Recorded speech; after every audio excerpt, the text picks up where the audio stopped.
हाय।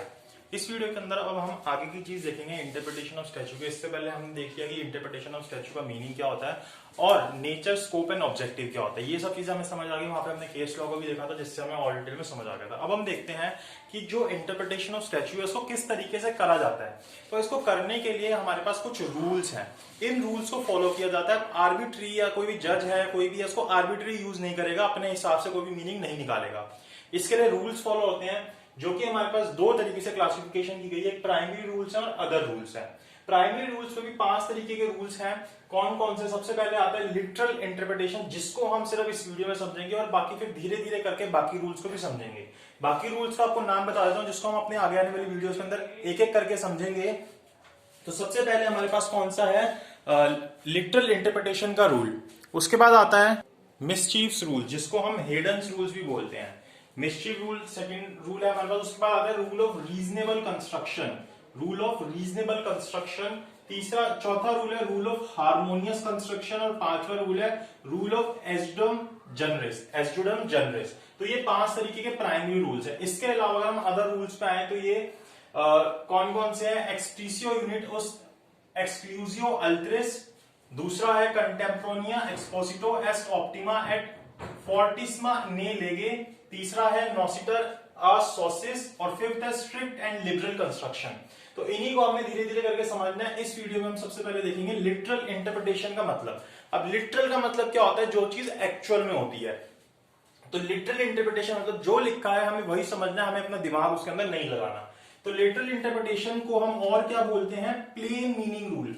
जो लिखा है आपने वही समझना है। जो ग्रामेटिकली लिखा है, जो वहां पे वर्ड्स लिखे हैं, उसका जो नॉर्मली मीनिंग होता है ऑर्डिनरली लैंग्वेज के अंदर जब हम उसको यूज करते हैं, नेचुरली यूज करते हैं, तो जो मतलब हम उसको वहां समझ रहे होते हैं वही मतलब यहाँ पे समझेंगे। इसको अपने हिसाब से कोई भी चीज के अंदर एडिशन, डिलीशन या कोई भी अपना मीनिंग खुद से नहीं निकालेंगे। इसी को हम लिटरल इंटरप्रिटेशन बोलते हैं। Construe provisions literally and grammatically giving words their natural and ordinary meaning। कि जो भी लिटरली और ग्रामेटिकली लिखा है उसका जो भी नेचुरल और ऑर्डिनरी मीनिंग है वही हम निकालेंगे, हम और कुछ नहीं करेंगे।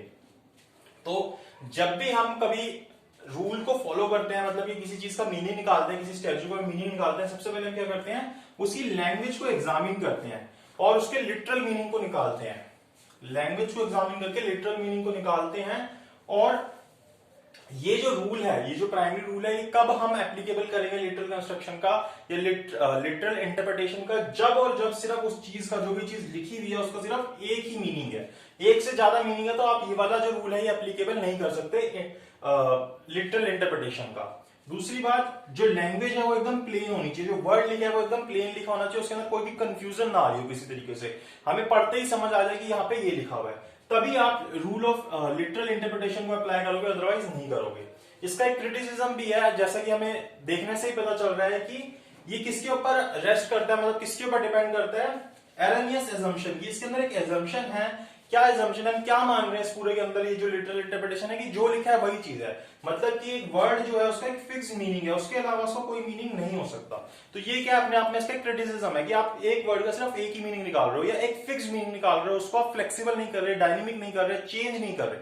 तो ये इसका एक क्रिटिसिज्म है किसका? रूल ऑफ लिटरल इंटरप्रिटेशन का। अब इसके ऊपर हमारे पास एक केस आता है। इस केस का नाम है municipal board versus state of transport authority Rajasthan. क्या नाम है? Municipal board versus state of transport authority Rajasthan. इसके अंदर क्या होता है? ये जो स्टेट ट्रांसपोर्ट अथॉरिटी होती है राजस्थान की, ये एक बस स्टॉप को चेंज करने का ऑर्डर निकालती है। मतलब अगर उसकी लोकेशन यहाँ पे थी तो उसको यहाँ से यहाँ पे मूव करती है, मूव करने का ऑर्डर देती है। तो जब आप कौन सा एक्ट पढ़ोगे? मोटर व्हीकल एक्ट पढ़ोगे। ये अपने आप में क्या एक स्टैच्यू है, इसके सेक्शन 64A के अंदर लिखा हुआ है। अगर आपको इससे मतलब प्रॉब्लम है तो इसके लिए म्युनिसिपल बोर्ड को with in 30 days application move करनी होगी इस रिगार्डिंग, जब भी ये ऑर्डर आया है उसके। ये साफ साफ स्टैच्यू के अंदर लिखा हुआ है, इस एक्ट के अंदर लिखा हुआ है। लेकिन यहाँ पे एप्लीकेशन जो है कब लगाई जाती है? 30 दिन के बाद लगाई जाती है। और उस एप्लीकेशन के अंदर ये बोला जाता है इस म्युनिसिपल बोर्ड के द्वारा कि 30 days from the date of knowledge. की यहाँ पे जो मीनिंग है ये नहीं लिखा कि सिर्फ आपको विद इन 30 डेज लगाना है। यहाँ पे ये लिखा है कि वो जो 30 दिन है वो कब से चालू होंगे?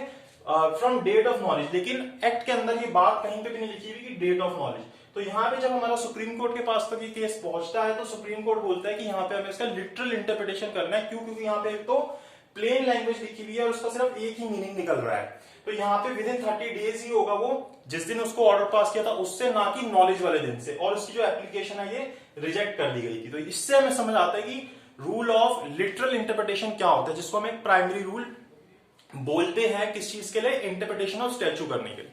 तो यहाँ पे हमने अपना फर्स्ट रूल समझा, इसके बाद हम अपने नेक्स्ट रूल को नेक्स्ट वीडियो में समझेंगे, जो है मिस्चिफ रूल्स या फिर हेडन्स रूल जिसको बोलते हैं, और बाकी सारे रूल्स को आगे धीरे धीरे समझते रहेंगे। तो इस वीडियो के लिए इतना ही। अगर आपको वीडियो अच्छी लगी तो लाइक कीजिएगा, शेयर कीजिएगा और सब्सक्राइब कीजिएगा।